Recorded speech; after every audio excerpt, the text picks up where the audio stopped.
Nous sommes un peuple fier. L'indépendance est un fait acquis. Nous n'avons pas l'âme d'esclave. Des peuples entiers ont été vidés de leur culture. Décolonisation dans le sourire. Laissez entrer les peuples noirs sur la grande scène de l'histoire. Décolonisation. Et tourne et s'accélère la ronde des révoltes et des indépendances africaines. Vous connaissez la dernière chanson à la mode? Indépendance, tcha-tcha, tozuiye. Otipaza, tcha-tcha, tubakine. Pierre Aski.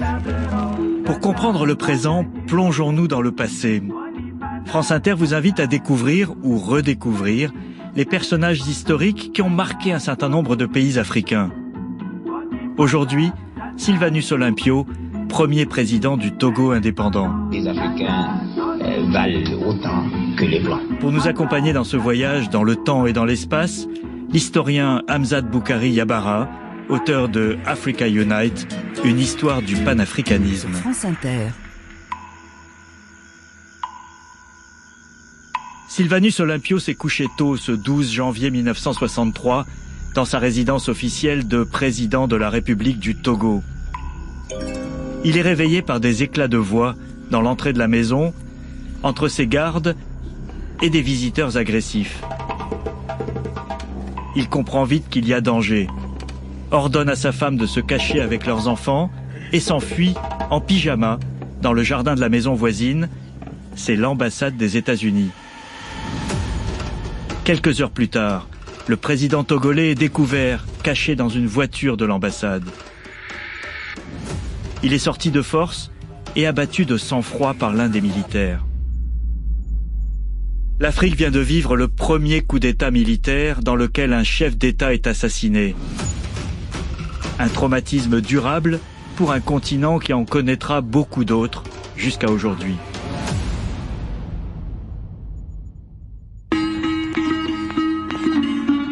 La mort de Sylvanus Olympio constitue un choc, non seulement en raison du précédent qu'elle crée, mais aussi en raison de la personnalité du président. Écoute-le sans parler, écoute-le sans parler. Un nationaliste africain dont le prestige et le rayonnement dépassaient de loin la taille du petit État qu'il dirigeait. Mon père, avec cette lucidité d'un grand révolutionnaire, me fait comprendre que la peur n'est qu'une mauvaise conseillère et le doute l'entreprise du bourreau, pendant que l'Afrique compte ses morts, ses mythes et ses corbeaux. 60 ans après sa mort, le fantôme de Sylvanus Olympio continue de peser sur le destin du Togo.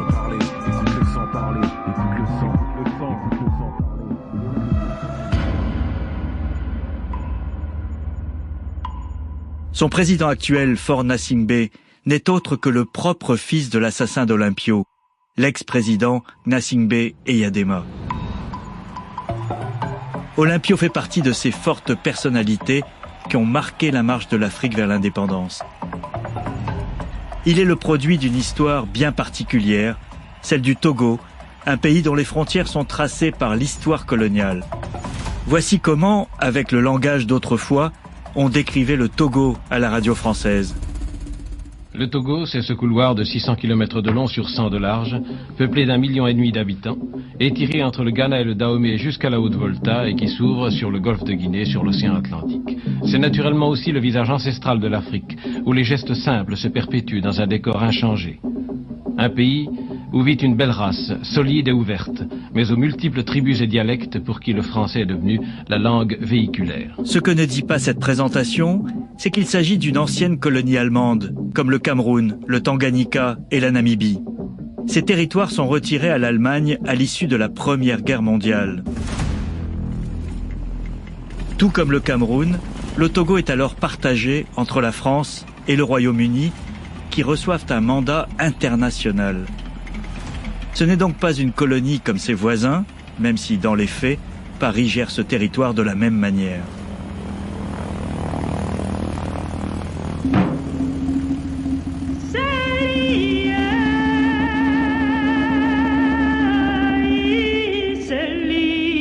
Sylvanus Olympio naît en 1902, à l'époque donc de la colonisation allemande. Son lieu de naissance passe sous mandat britannique après 1918. Mais cette région, devenue anglophone, choisira par référendum de se rattacher au Ghana voisin, alors que Sylvanus Olympio deviendra président du Togo francophone. Cette particularité n'est pas étrangère à son tragique destin. Elle façonne son rapport à l'ancienne métropole et, sans doute, le regard que Paris portait sur cet homme trop indépendant. Sylvanus Olympio n'était pas un de nos amis. Commente de manière lapidaire, des années après, Jacques Foccart, l'incontournable Monsieur Afrique du général de Gaulle. Ce destin singulier se retrouve déjà dans les origines de Sylvanus Olympio. Il naît au sein d'une famille de la grande bourgeoisie afro-brésilienne.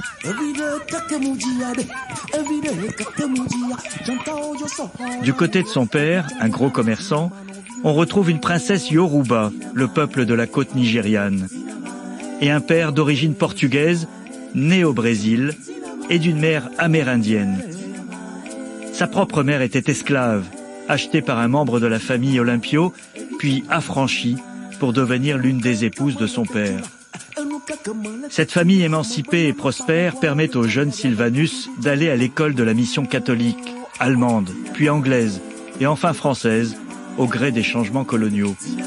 Il en garde un art des langues qui le distingue. À 18 ans, en 1920, il quitte le Togo pour aller étudier à la London School of Economics, l'une des universités les plus prestigieuses d'Angleterre. Il est le premier diplômé africain de cette célèbre institution britannique. Il fait ensuite des études de droit international à Dijon, puis à Vienne. Il est donc bardé de diplômes, formé en économie comme en droit, un parcours encore peu commun pour un sujet d'une colonie d'Afrique. Mais avant de se lancer en politique, il passe par le secteur privé. Il est recruté à Londres par la Lever Brothers Company, l'ancêtre de la multinationale Unilever. Brillant, il est envoyé en poste au Nigeria, en Côte d'Or, le futur Ghana, puis dans son Togo natal. Il occupe des fonctions managériales jusque-là impensables pour les Africains. Il est ainsi le seul dirigeant dans cette génération des indépendances à avoir une expérience de gestion dans une grande entreprise privée.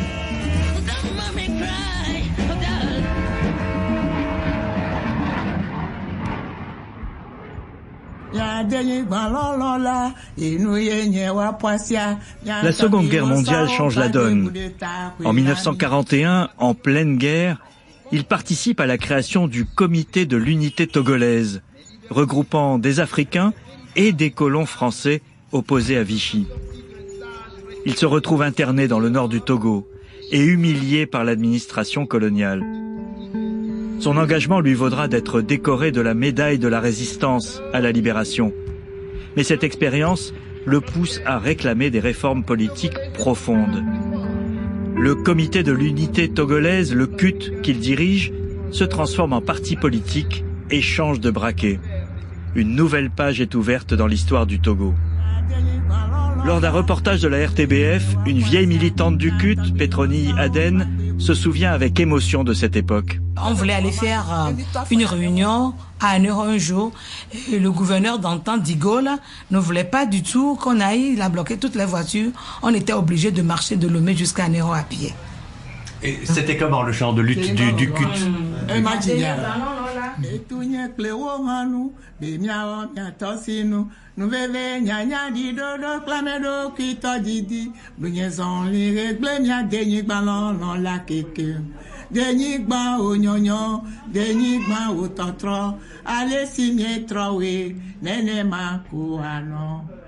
Nous sommes avec l'historien Hamzat Boukari Yabara qui nous accompagne dans ce voyage.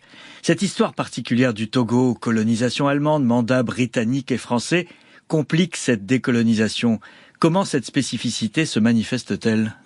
Alors, le cas du Togo est effectivement particulier. Les Allemands l'ont colonisé au lendemain de la conférence de Berlin. Après la Première Guerre mondiale, il passe sous mandat de la SDN, donc partagé entre les Français et les Britanniques, ce qui est validé à nouveau après 1945.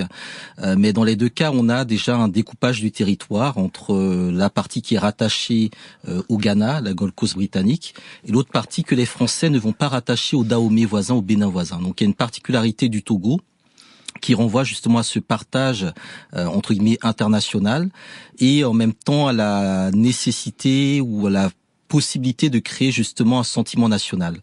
Je crois que c'est l'un des éléments particuliers. Le Togo n'était pas fait entre guillemets pour exister. C'était vraiment un territoire de passage, de transition entre la partie anglophone donc du Ghana vers le Dahomey derrière le Nigeria.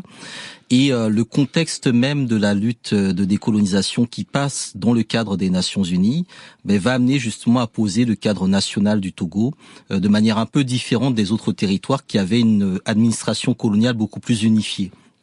Et donc, par conséquent, les enjeux de décolonisation du Togo vont se jouer au niveau des Nations Unies en mettant en porte-à-faux la France dans sa gestion de ce territoire-là et en essayant également de montrer les insuffisances de la présence britannique à partir notamment du moment où le Ghana devient indépendant et la partie du Togo rattachée au Ghana devient également indépendante et se pose donc la question de quel Togo va être indépendant, sous quelle forme et sous quelle également juridiction.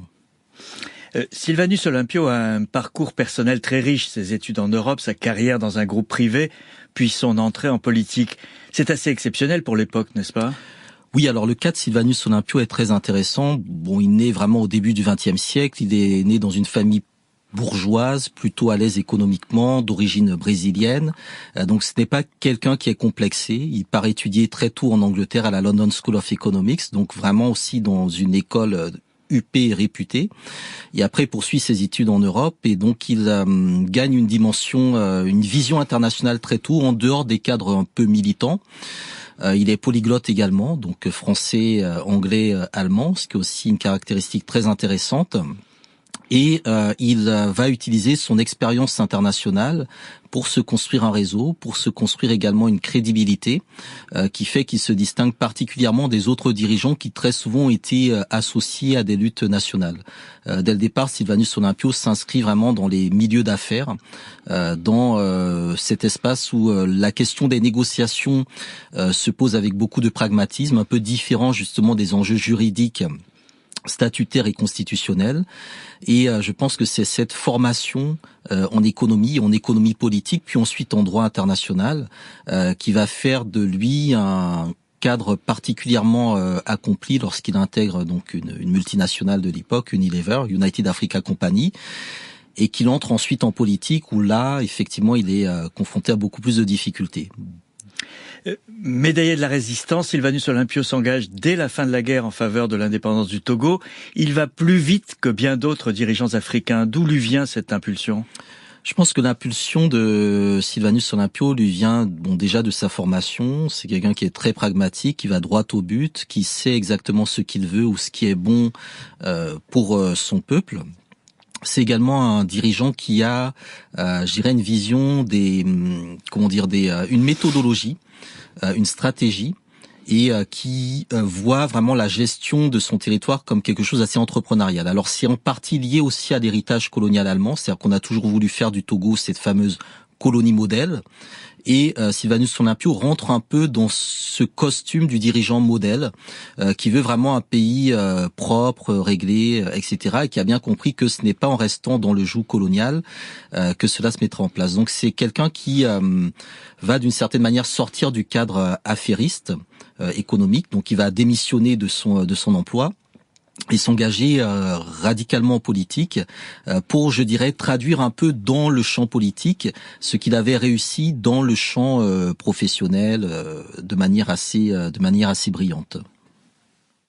Le président Sylvanus Olympio vécut d'un pacte. Dans les années d'après-guerre, Sylvanus Olympio s'engage sur tous les fronts pour l'indépendance.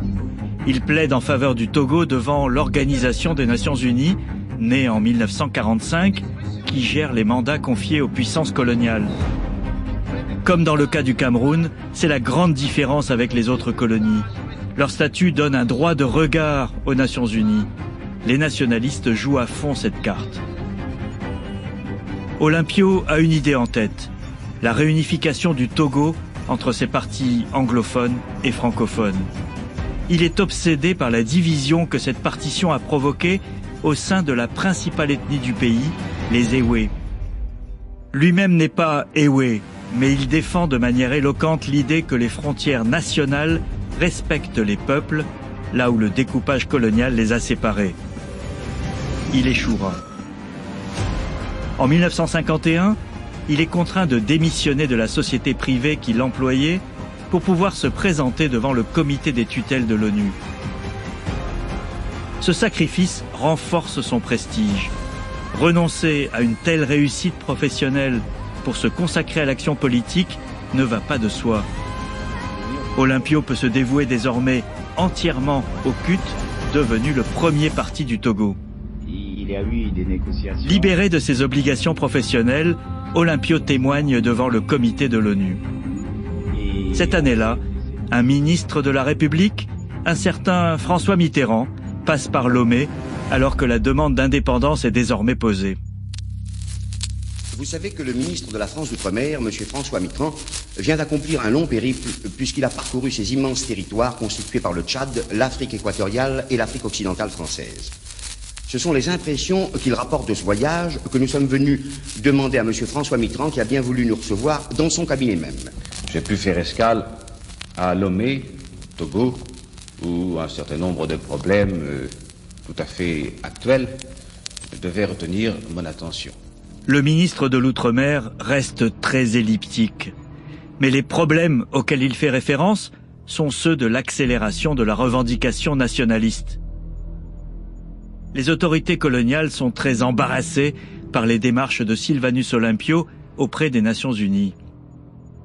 Elles cherchent par tous les moyens à briser les ailes du dirigeant nationaliste dont l'influence ne cesse de croître. Elles ont recours à un moyen classique, un contrôle fiscal. Il est condamné à une amende, mais il est aussi privé de ses droits civiques. Ainsi, Sylvanus Olympio ne peut plus se présenter aux élections de l'Assemblée locale, vieille ficelle efficace.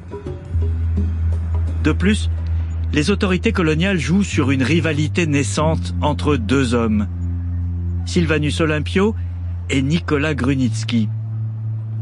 Leurs options politiques sont radicalement opposées, mais ce n'est pas tout. Ils sont beaux-frères. Nicolas Grunitzky est le demi-frère de la femme de Sylvanus Olympio, Adoa Dina Grunitzky. Tout les oppose, à commencer par la personnalité. Olympio est flamboyant, Grunitzky est effacé. Rivalité politique et donc aussi personnelle qui se poursuivra jusqu'à la mort d'Olympio. On parle alors du Togo des beaux-frères ennemis.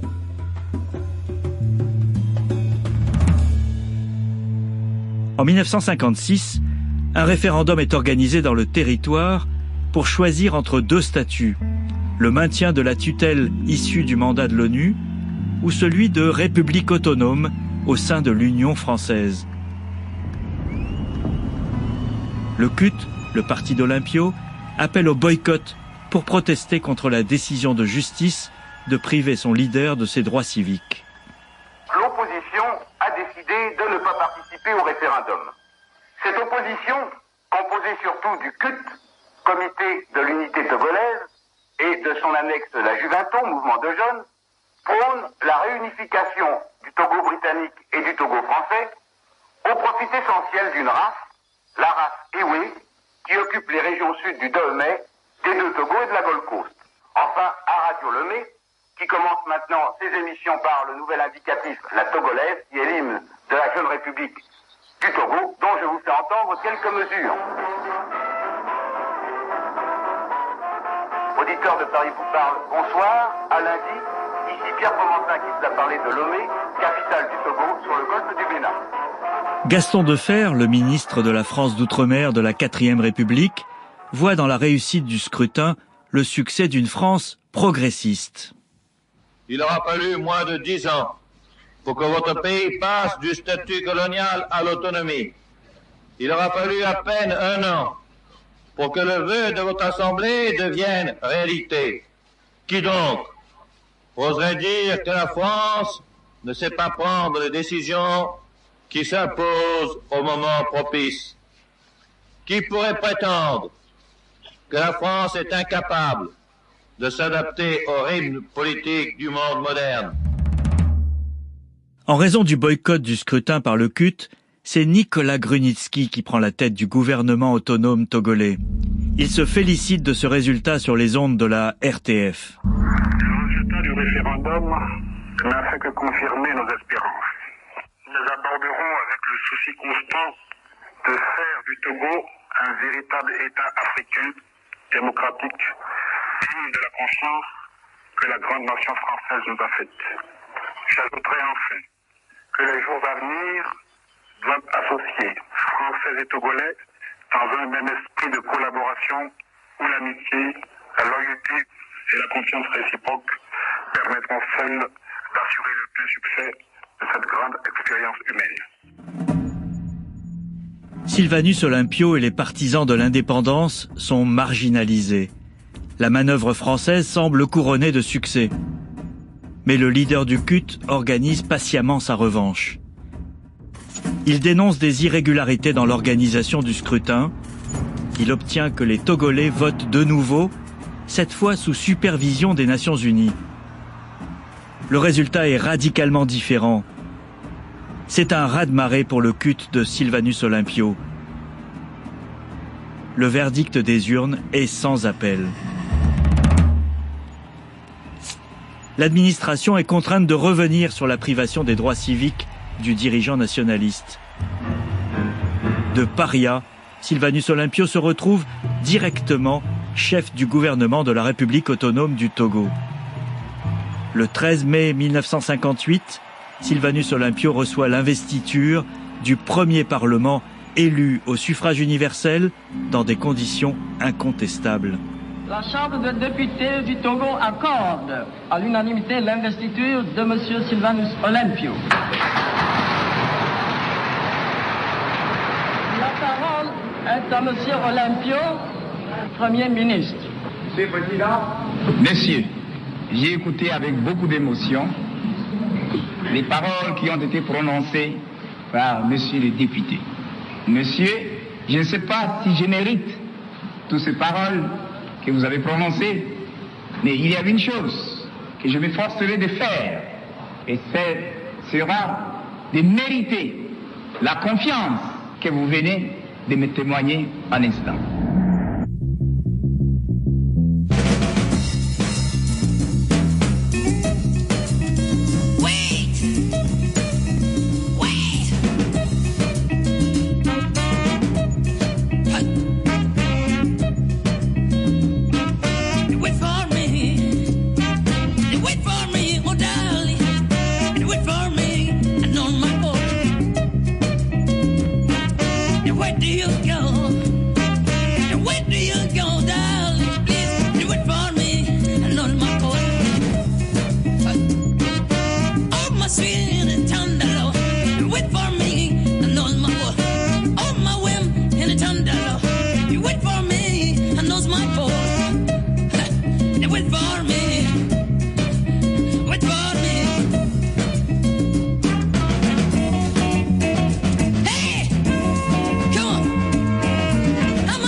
Décolonisation sur France Inter.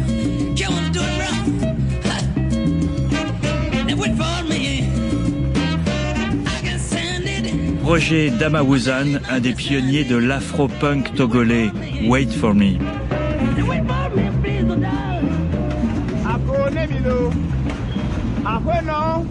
Le pays se dirige vers l'indépendance. En 1959, Dag Hammarskjöld, le secrétaire général de l'ONU, visite le Togo.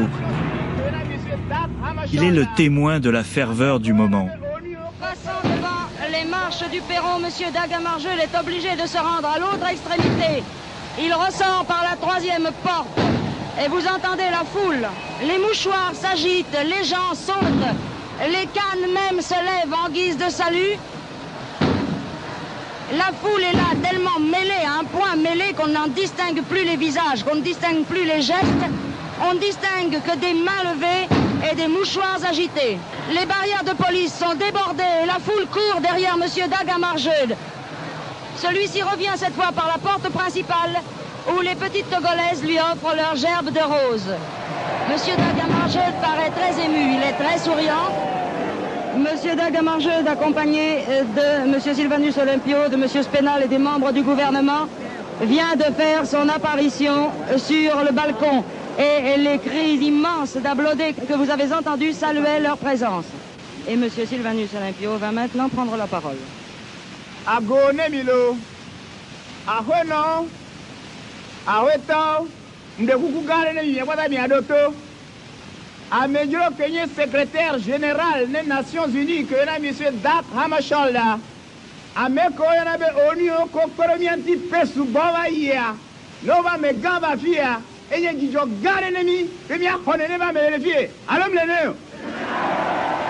Chers amis de Togo et de Lomé, tout d'abord, je tiens à vous remercier de tout mon cœur de l'accueil si impressionnant, si touchant que vous avez bien voulu me donner. L'histoire récente de Togo est étroitement liée aux œuvres et aux efforts et aux idéaux des Nations Unies. Pour cette raison, le Togo et les Nations Unies ont en quelque part un sort en commun.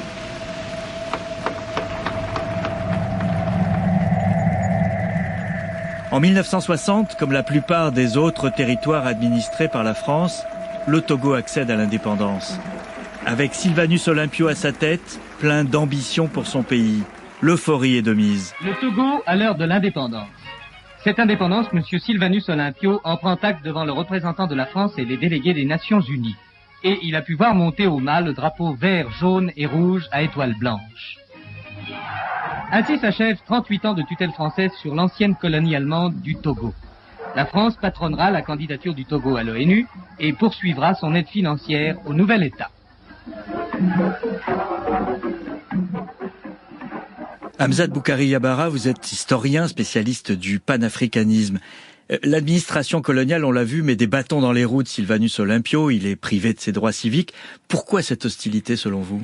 Alors, Sylvanus Olympio dérange beaucoup la France parce qu'il n'est pas du tout dans le prototype classique des élites africaines. Il est dans une dissidence.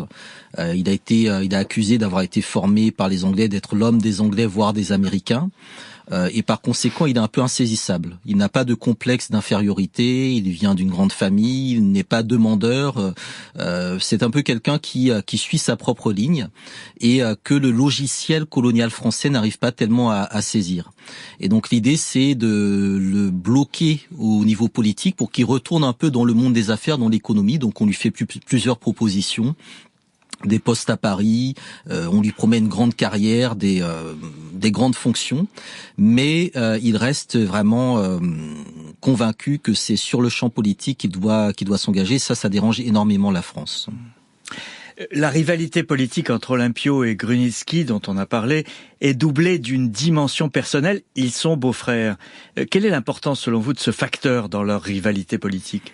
Alors, c'est toujours particulier parce qu'effectivement, il y a un lien de famille, même s'ils n'ont pas du tout les mêmes trajectoires. L'un, c'est vraiment construit par lui-même et allé très loin. L'autre est plus un employé, un ingénieur qui dépend vraiment du système. Donc, on est déjà sur deux profils très différents. Et je dirais qu'on est aussi sur effectivement une relation de famille qui interpelle, qui est un peu différente de ce qu'on peut voir dans d'autres cas où on a des fratricides qui ont pu exister dans l'histoire politique du continent africain. Mais dans le cas de Olympio Grunitzky, il y a évidemment une opposition politique qui, d'une certaine manière, fait disparaître la proximité personnelle et qui montre que les intérêts dépassent finalement le cadre purement familial. Comment expliquer dans ce cas-là le succès de Sylvanus Olympio face à Grunitzky ? Comment s'impose-t-il au bout du compte comme l'homme clé de la nouvelle nation ? Alors Sylvanus Olympio s'impose comme l'homme clé de la nouvelle nation parce que déjà il est à la tête du comité d'union togolaise, donc c'est vraiment le parti qui va pousser pour l'indépendance, qui va remporter les élections en 1958 face au parti togolais du progrès de Grunitzky que les Français en fait ont créé, alimenté, financé. Et Sylvanus Olympio s'entoure surtout d'un certain nombre de cadres togolais, des jeunes togolais qui font le travail à ses côtés et qui permettent de donner à sa victoire en 1958 une dimension assez populaire, ce qui n'était pas le cas de Grunitzky, qui était vu comme quelqu'un de beaucoup moins, attractif, de beaucoup moins rassembleur que Olympio. Sylvanus Olympio est différent de la plupart de ses homologues à la tête des États nouvellement indépendants. Sans doute parce qu'il a étudié l'économie à Londres et qu'il a une expérience dans le secteur privé. Il est très sourcilleux des équilibres financiers. Il a refusé la voie rapide vers l'indépendance. C'est celle qu'a choisie par exemple la Guinée d'Ahmed Sékou Touré, en rupture avec la France dès 1958. Un an avant l'indépendance, alors qu'il est à la tête du gouvernement autonome, il expose sa vision économique dans un discours au Parlement togolais. Vous savez tous sans doute qu'à sa reprise de pouvoir, votre gouvernement s'est trouvé en présence d'une situation financière dont le moins qu'on puisse dire est qu'elle était difficile. Il a fallu faire preuve d'une extrême fermeté et d'un travail soutenu de tous les instants pour ramener dans les limites raisonnables les déficits budgétaires de l'année 1958 et les réduire encore pour l'exercice en cours.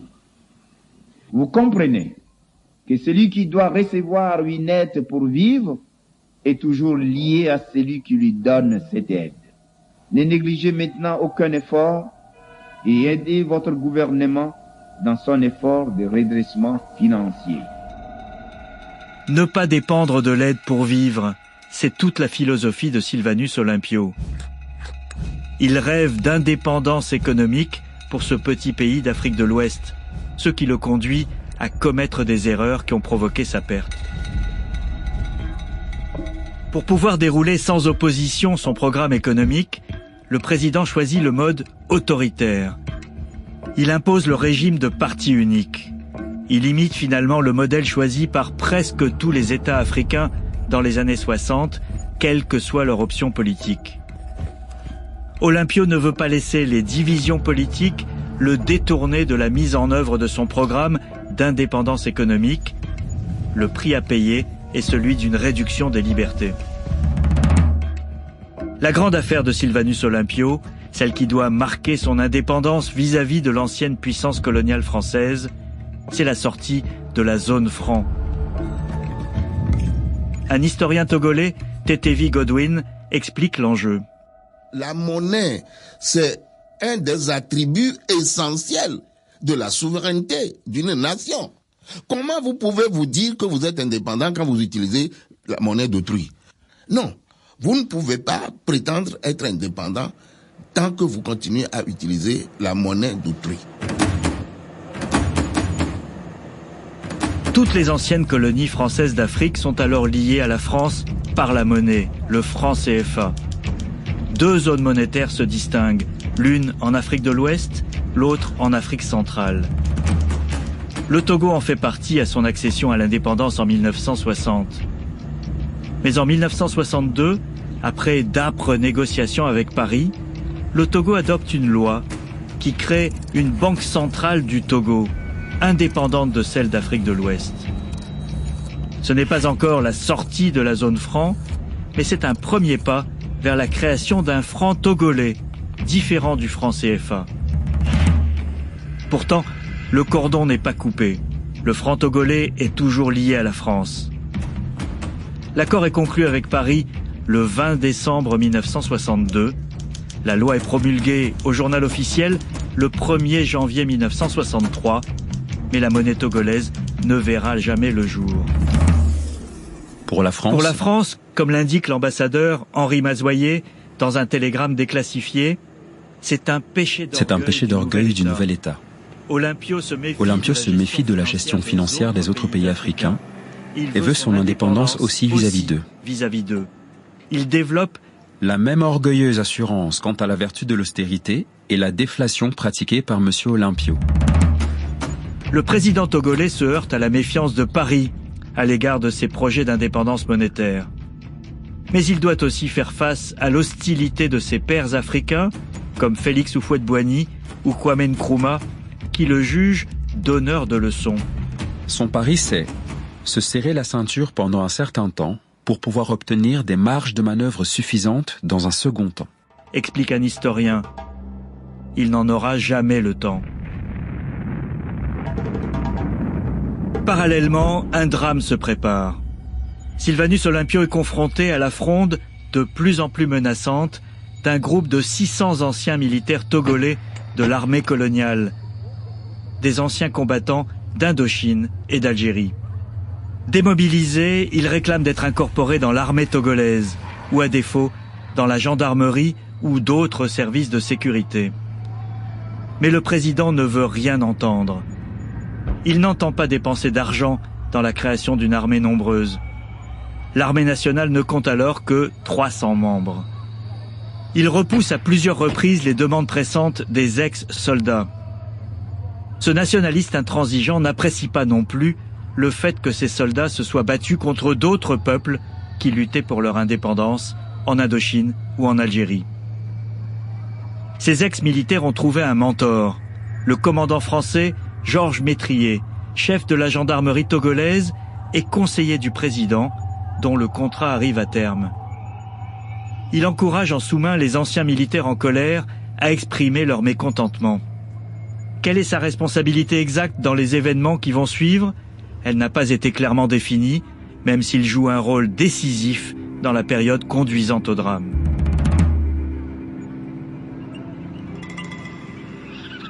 Dans la nuit du 12 au 13 janvier 1963, un commando armé constitué de ces anciens militaires de l'armée coloniale arrive devant le domicile du président Olympio. Il n'y a que 2 policiers de garde devant la grande maison de Lomé, symbole de la simplicité du pouvoir de cet homme trop confiant. Sylvanus Olympio s'enfuit en pyjama. Il se réfugie dans la maison voisine, qui se trouve être l'ambassade des États-Unis. L'universitaire togolais Michel Goé Akoué raconte la suite au micro de RFI. L'ambassadeur des États-Unis a été saisi par son gardien. Il aurait téléphoné à l'ambassadeur de France et selon donc les témoignages, ce dernier a téléphoné aux putschistes qui se trouvent là et c'est eux qui sont arrivés le petit matin le sortir pour le canarder. Nous t'avons repéré. Sors de là. Dit un militaire au président caché dans la voiture américaine. L'envoyé spécial du Figaro à Lomé, Jean-François Chauvel, a reconstitué la scène à partir des récits des militaires. Olympio est descendu de la voiture et a marché vers le portail de l'ambassade. Là, il s'est arrêté, réalisant sans doute que s'il continuait, il perdrait toute protection diplomatique. Et nous a dit qu'il ne voulait pas aller plus loin. Je décidais. C'est un homme important, et il pourrait y avoir des manifestations de foule s'il restait ici. Le sergent Eyadema était arrivé en jeep. Qu'attendez-vous? A-t-il demandé au soldat de garde. Abattez-le.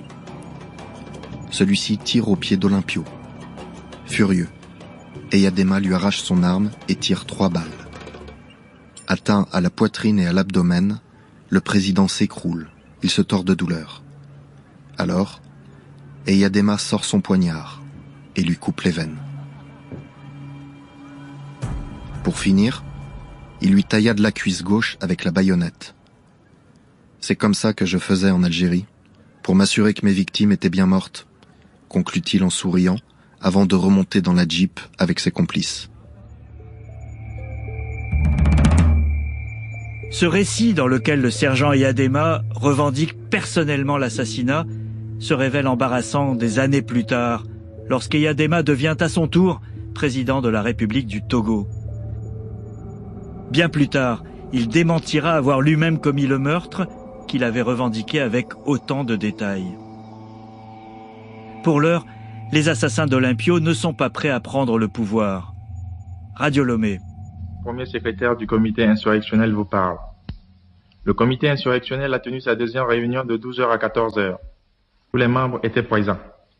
Vu l'urgence qui a doté rapidement la République d'un appareil exécutif, le comité a décidé de faire appel à M. Nicolas Gruniski pour former un gouvernement provisoire.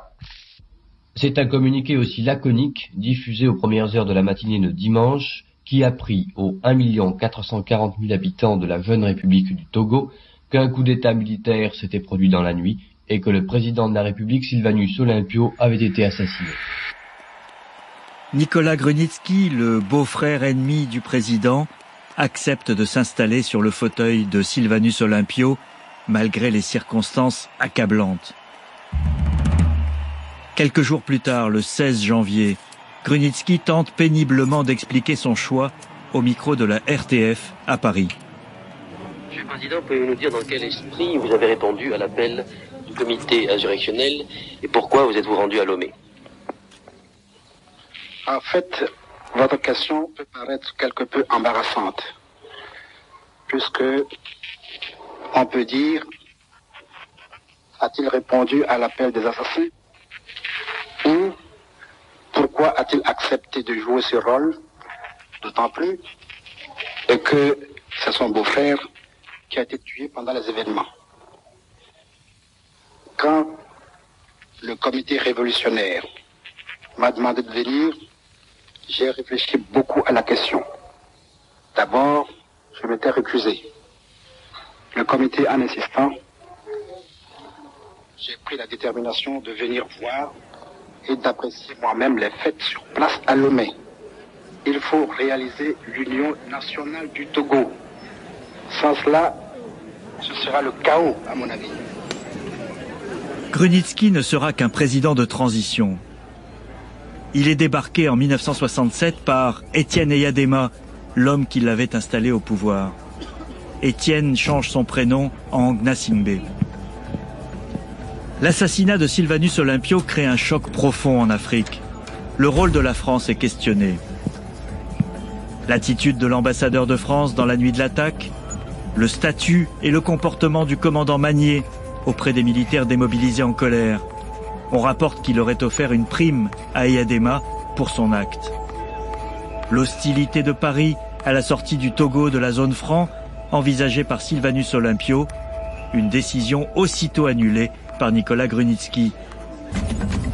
Tous ces éléments convergent pour attribuer à l'ancienne puissance coloniale un rôle dans le coup d'État. Mais aucune preuve formelle ne sera jamais produite et l'ambiguïté reste de mise. Bien plus tard, dans un livre d'entretien, Jacques Foccart, l'homme de l'ombre des affaires africaines du général de Gaulle, confie qu'il avait avec Sylvanus Olympio des rapports plutôt froid. C'était un homme de qualité, mais orgueilleux, pas facile dans les contacts humains. À l'opposé, Jacques Foccart qualifie Nicolas Grunitzky d'ami, dont les deux filles venaient souvent chez lui, à Luzarches. Jacques Foccart, qui n'a pas hésité à revendiquer d'autres opérations de déstabilisation en Afrique, par exemple contre Sékou Touré en Guinée, nie toute responsabilité. Somme toute, vous êtes satisfait du retour de Grunitzky au pouvoir? Lui demande le journaliste Philippe Gaillard. Réponse de Foccart. Pas du tout des circonstances, entendons-nous bien. Mais l'irréparable ayant été commis, je pensais que Grunitzky serait un bien meilleur président qu'Olympio. Bien qu'il ne fût pour rien dans l'élimination de son prédécesseur, il en subissait le contre-coup dans l'opinion internationale. Foccart rapporte aussi qu'en 1967, 4 ans après l'assassinat d'Olympio, le général de Gaulle reçoit à l'Élysée Eyadema, devenu président. Il lui dit « Vous avez tué Sylvanus Olympio, vous avez eu tort. Plus tard, vous avez pris la place de Grunitzky qui ne dirigeait pas vraiment le pays. Il fallait sans doute le faire. » Puis il lui a donné des conseils de plusieurs ordres et très précis. Ainsi fonctionnaient les rapports entre la France du général de Gaulle et ses anciennes colonies d'Afrique. Pas de sentiments, une tutelle persistante, une ingérence permanente dans la vie politique des États africains, incarnée par le rôle central de Jacques Foccart. Foccart, le seul homme qui, à Paris, voyait chaque jour le général de Gaulle. Un homme auquel il ne fallait pas déplaire, comme ce fut le cas avec Sylvanus Olympio.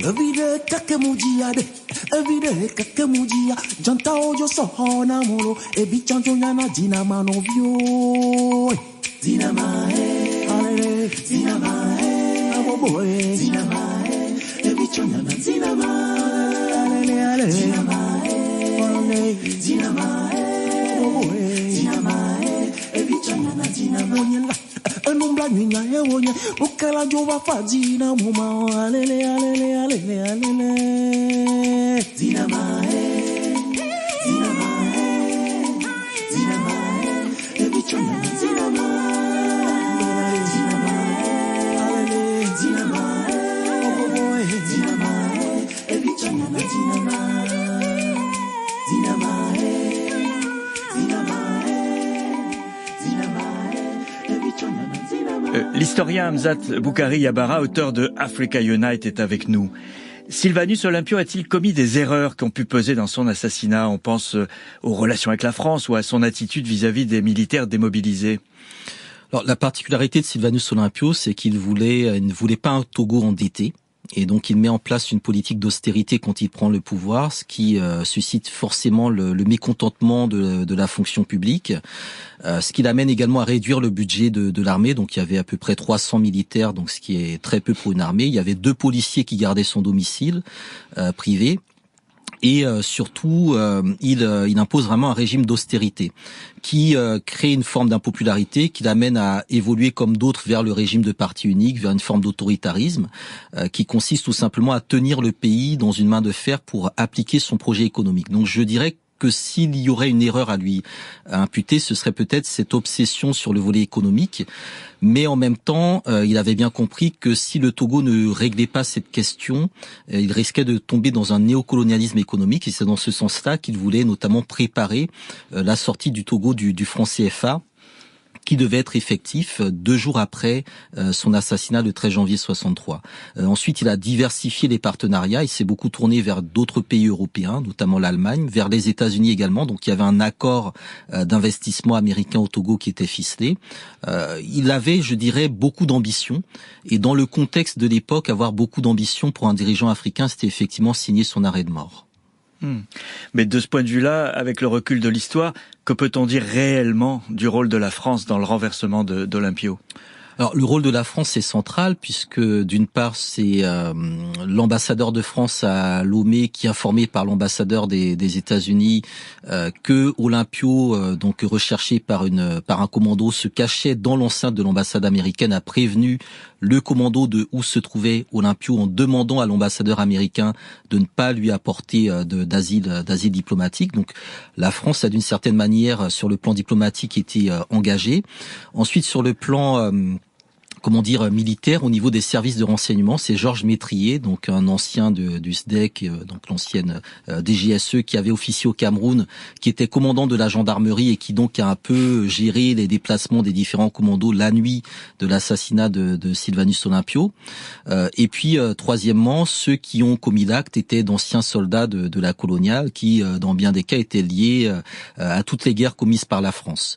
Le dernier élément, c'est la question des archives, puisque nous n'avons aucune archive concrète sur l'assassinat de Sylvanus Olympio, même pas le rapport d'autopsie.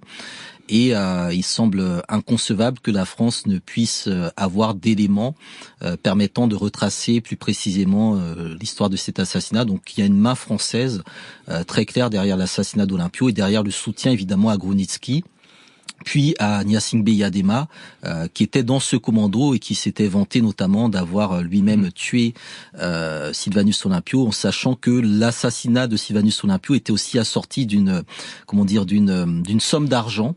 Alors on parlait de 300 000 ou 600 000 francs CFA de l'époque, ce qui montre vraiment le caractère assez mesquin de la chose. Je l'ai dit, vous êtes un spécialiste du panafricanisme. Peut-on décrire Sylvanus Olympio comme un panafricaniste, surtout si on sait que ses relations avec Kwame Nkrumah, le président du Ghana, figure centrale du panafricanisme, n'étaient pas au beau fixe à l'époque? Alors, les relations avec Kwame Nkrumah, effectivement, étaient assez conflictuelles. Elles étaient liées au fait que les deux pays hébergeaient des opposants respectifs à l'un et à l'autre, et donc étaient accusés de déstabilisation. Il y avait également l'influence ou les liens avec le président du Dahomey, Hubert Maga, qui tentait de réconcilier un peu les deux. Et puis aussi la manipulation aussi de la Côte d'Ivoire de Félix Houphouët-Boigny en termes d'intox. Mais ce qu'il faut retenir, c'est que la nuit de son assassinat, enfin la journée précédant son assassinat, Olympio travaillait sur la rédaction de la charte de l'Organisation de l'Unité africaine, donc la charte de l'OUA, et que même s'il y avait effectivement des désaccords et des divergences avec Kwame Nkrumah, il s'inscrit dans une vision panafricaine, je dirais peut-être plus pragmatique, plus concrète et peut-être plus structurée du point de vue justement du développement, de la question du développement économique. C'est d'ailleurs l'assassinat d'Olympio qui explique l'absence du Togo à la conférence fondatrice de l'OUA à Addis Abeba le 25 mai 63, puisque Olympio est le premier chef d'État africain démocratiquement élu à être assassiné à ce moment-là. Il y avait eu un précédent, mais c'était un premier ministre avec Patrice Lumumba. Mais dans le cas d'Olympio, on entre vraiment dans, je dirais, ce modèle, ce système des indépendances qui sont suivis d'élimination de dirigeants dont on ne souhaitait pas justement qu'ils réalisent l'indépendance. Merci Hamzat. Merci à vous. 60 ans plus tard, cette période n'est pas close. Le 13 janvier 2023, l'archevêque de Lomé, Monseigneur Sassou Dogbe, plaide du haut de sa tribune pour le retour de la dépouille de Sylvanus Olympio au Togo. L'ancien président est inhumé au Bénin voisin et le rapatriement de sa sépulture est sans cesse reporté. Le temps n'est-il pas arrivé, après 60 ans, pour que nous regardions ensemble l'histoire de Sylvanus Olympio de manière plus dépassionnée, afin d'envisager ensemble notre avenir? Le temps n'est-il pas venu pour que la dépouille mortelle de notre premier président puisse enfin reposer chez lui, dans la terre pour laquelle il s'est battu? Le temps n'est-il pas venu pour un travail de vérité et de pardon, de vérité qui permette de lire enfin notre histoire telle qu'elle s'est déroulée? La période n'est pas close non plus lorsqu'on sait que le pays reste dirigé par Faure Gnassingbé, le propre fils du sergent Étienne Eyadema, l'homme qui avait revendiqué l'assassinat de Sylvanus Olympio. Une page d'histoire qui a du mal à se refermer.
Janta Khan, rappeur togolais, un morceau tiré de l'album Fangafrika, la voix des sans-voix. Décolonisation, une émission de France Inter. Chargé de programme, Fanny Leroy. Documentation, Anne-Lise Signoret, Ingrid Lecointe et Antoine Villose. Lecture, Philippe Pierrard et Esa Boto. Prise de son, Jérôme Ragano, Thomas Langlin. Mixage, Jason Taous. À la réalisation, Hélène Bizio.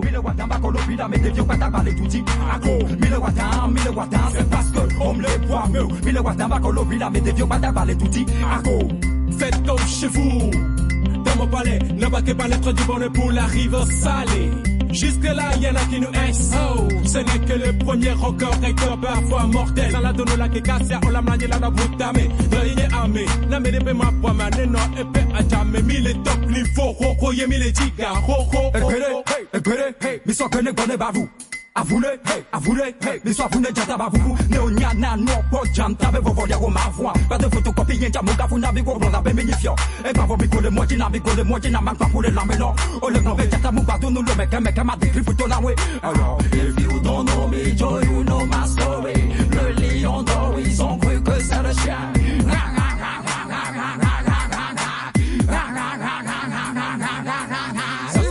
De la conscience, mis de la délivrance, ce n'est pas forcément ceux qui tombent du ciel qu'on appelle le rendez-vous. Dispersez-vous, mes amis.